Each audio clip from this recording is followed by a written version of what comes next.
Yes, well, as we get older and older, I'm 77 right now. You can't live forever, you know. So if this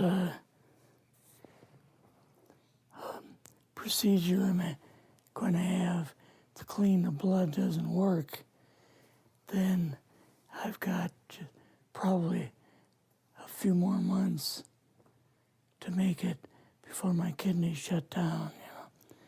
So that's kind of why I'm kind of going along with the interview at this time. You're seeing that what you went through is just too important for people not to know about. Yeah. Yeah. Can you just, can we start at the beginning with your military career and just walk through what exactly your experiences were? Was drafted into the military and got into the U.S. Army. After that, I was sent to the Signal Training Center in eastern United States. What year would this be? 58. I went through the signal training course. And at that time, I went through the radio teletype course and also the cryptography course, crypto. They had 5 instructors that were getting out of military service. So they pulled the top 5 students, and I was 3rd in the class. So I got pulled as an instructor. Now, were you at this time also working yet for CIA? No. Not yet? No. After one day, my boss came to me, and he said, how would you like to, make some extra money? And I said, oh, money is good. So he's explained to me that he could put it through, would have to get a top secret White House Q clearance for the job, And I thought, boy, must be a pretty exclusive thing, And I said, well, what is this? And he said that I'm director for the CIA for Eastern United States, And I said, oh, I didn't know that. And he said, you weren't supposed to.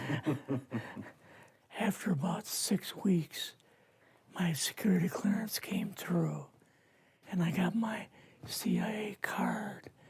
It was an ID card, like a credit card, where I could just go up to the door and slice it, walk right in. And my name at that time, I used an artificial name too.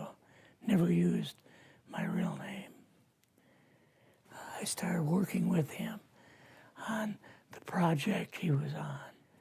And that was Project Blue Book, which was kind of partially a fraud. You're saying some of the Blue Book cases were, Yes. were completely fictitious? Yes. But the cases that we got came from, I think it was Fort Belvoir, Maryland. Fort Belvoir? Yeah. And it didn't come from the Pentagon, or it didn't come from CIA headquarters. But we would get reports about a certain sighting that they had in Mexico or Italy or something like that.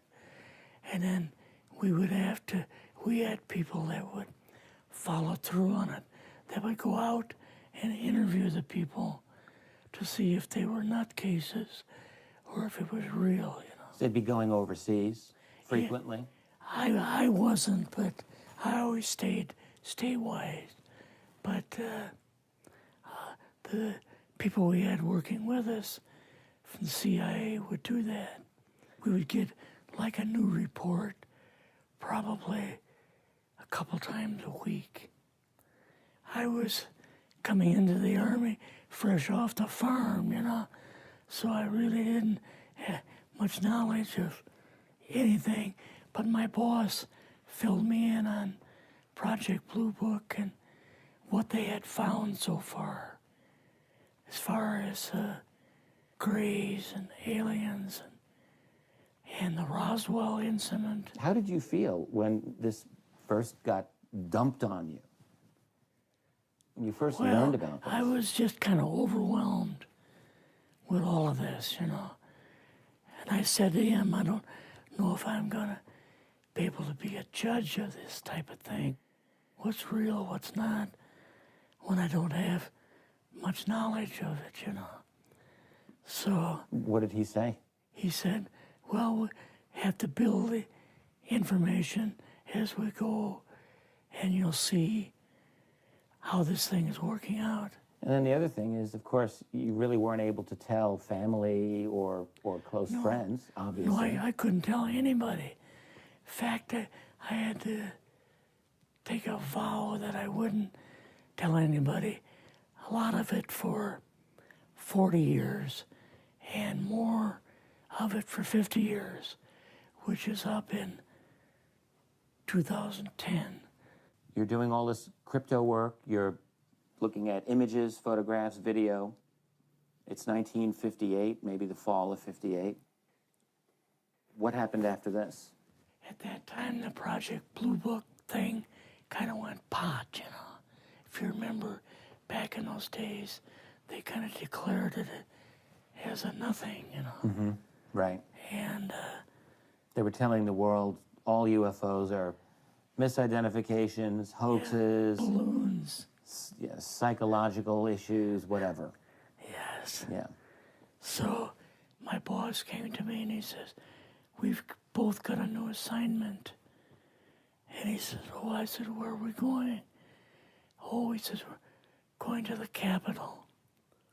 We're going to be part of the Eisenhower push. He's trying to find out something about, all about these aliens that MJ-12 was supposed to find out, but never sent back reports to him. The MJ-12, the UFO control group, were they calling it MJ-12 at that time? Yes. They called us in, went into the Oval Office, and President Eisenhower was there and Nixon, and they said, we called the people in from MJ-12 from Area 51 and S4, but they told us that the government had no jurisdiction over what they were doing. So being a general, past general, you didn't tell him to go to hell without any real good reason, you know. Mm-hmm. So he said, I want you and your boss to fly out there. I want you to give him a personal message. He says, I want you to tell them, whoever is in charge, tell them that to get in, they have this week, coming week, to get into Washington and to report to me. And if they don't, I'm going to get the First Army from Colorado, and we're going to go over, we're going to take the base over. I don't care what kind of classified material you got. We're going to rip this thing apart. Eisenhower was going to invade Area 51. Yeah, with the First Army. So you go out with your superior. Yes. You fly out. You land. What happens? Can you describe this whole process, what you saw? They took us the 13 or 15 miles south to S4 and like different garage door openings. Okay. And in these garage door openings, they had like different saucer crafts. The very first one had the Roswell craft in. It was kind of crashed up, but apparently every alien that was in it died except for a couple. So you see the Roswell craft, and what are some of the others that you see? Well, the Roswell craft was really strange because it looked like real heavy aluminum foil. We could rock next to it, and you could rock it. The whole thing probably weighed 150, 300 pounds. Could they tell what the source of power was of this craft? Yeah, it was like a reverse gravitational thing of some kind. In fact, one later on, I got the mathematical code for reversing gravity in a 3x5 card. I guess there are different types of grays and so on. How did you see that evidence? Well, at the later on at S4, we viewed the autopsy film, and then the colonel said, "What we've got in here is we're interviewing a gray alien." All right, right there. How did you feel at that moment?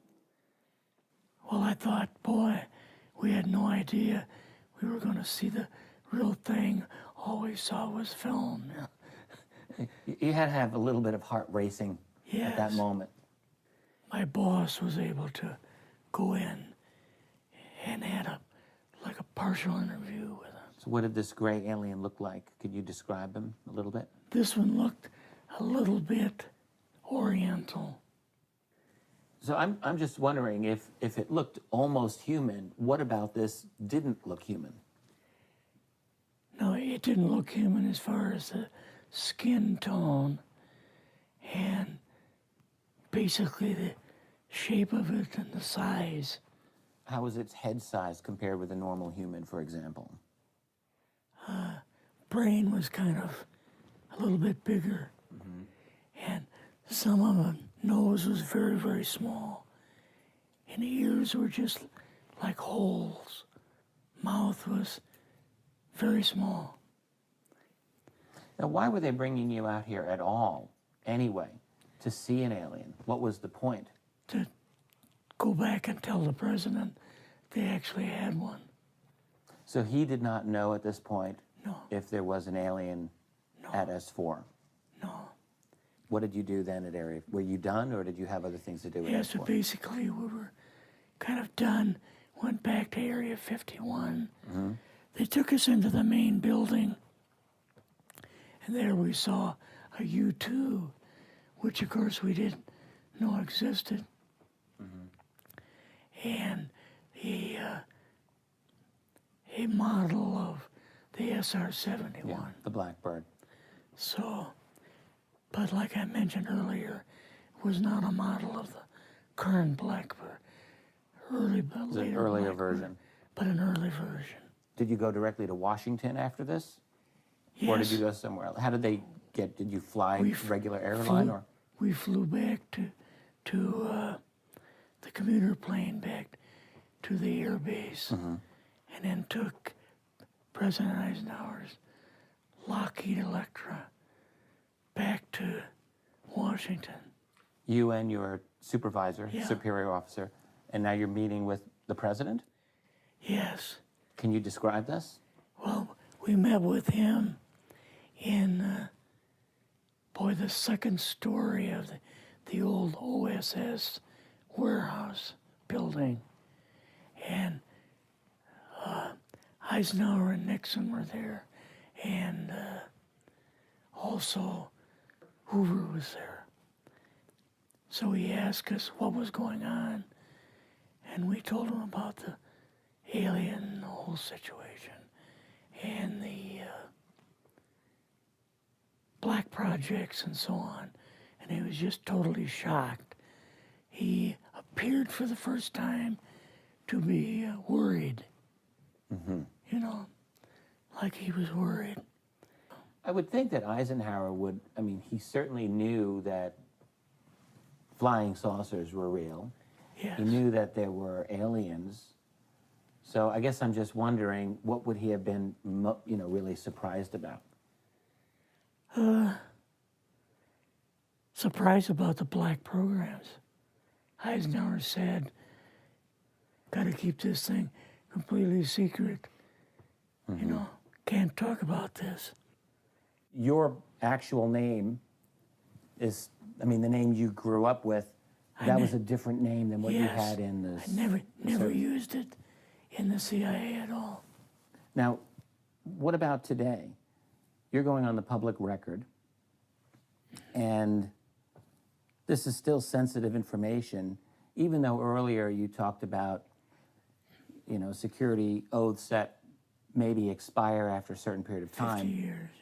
But you're still concerned. Linda Motenau's phone call, her phone was tapped, and they got my phone number, and through the telephone company, they're able to find me, and so on. When they found you, what happened? I was going to a grocery store.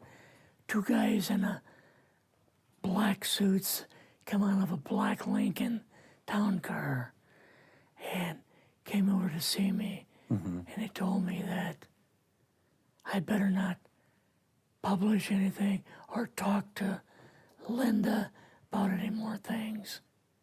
So at that time, I did, you know, I stopped. That was enough to intimidate you. Yes. Rather remain anonymous. Never show my face on anything. Really, thank you for doing this. Yes, this was, I guess, kind of a good idea because I feel much better having talked about it. I kind of feel like there's a load off my shoulders. Really? Because I had an awful lot of secrets that I had kept over the years.